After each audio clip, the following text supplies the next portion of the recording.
ज्याने हा छावा चित्रपट पाहिला नाही त्या माणसाला कदाचित शंभूराजा कळूच शकत नाही, आणि शंभूराजा जर कळून घ्यायचा असेल तर या चित्रपटाला एकदा पाहावं. जेव्हा चित्रपट पाहताना जर तुमच्या डोळ्यातून अश्रू आले नाही तर तुमच्या अंगात हिंदूचं रक्त नाही असा त्याचा अर्थ येईल. पण ज्याने पाहून माझ्या राजासाठी दोन शब्द जर त्या ठिकाणी भाव अंतःकरणात निर्माण झाला आणि अंतःकरण द्रवीभूत झालं तर आपसूक तुमच्या डोळ्यातून त्या ठिकाणी अश्रू बाहेर आल्याशिवाय राहणार नाही.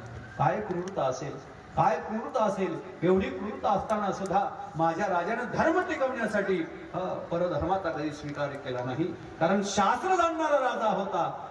स्वधर्मी निधनम श्रेयस परधर्म भयावह. दुसऱ्याच्या धर्मामध्ये न जाता स्वतःच्या धर्मात मरण आलं तरी पत्करणारा माझा राजा तो म्हणजे छत्रपती शिवाजी महाराजांचा छावा माझा शंभू राजा होता.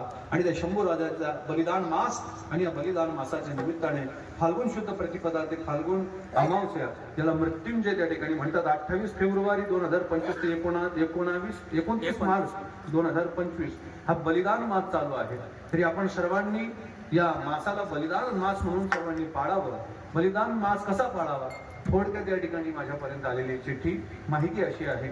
संपूर्ण महिनाभर दिवसाकाठी एकदाच जेवावं, तसेच महिनाभर मिष्टान्न खाणे, चहा पिणे, पान तंबाखू खाणे, दूरदर्शन चित्रपट पाहणे, पायात पादात रणे घालणे, गोड धोळ खाणे इत्यादी सर्व गोष्टी किंवा यापैकी एखादी गोष्ट तरी आपल्याला सोडता आली तरी सुद्धा माझ्या राजासाठी, राजाने आपल्यासाठी केलेलं बलिदान आहे त्यासाठी एवढ्या गोष्टीतून एक तरी आपण त्या ठिकाणी बलिदान द्यायला पाहिजे, एक तरी स्वीकारायला पाहिजे.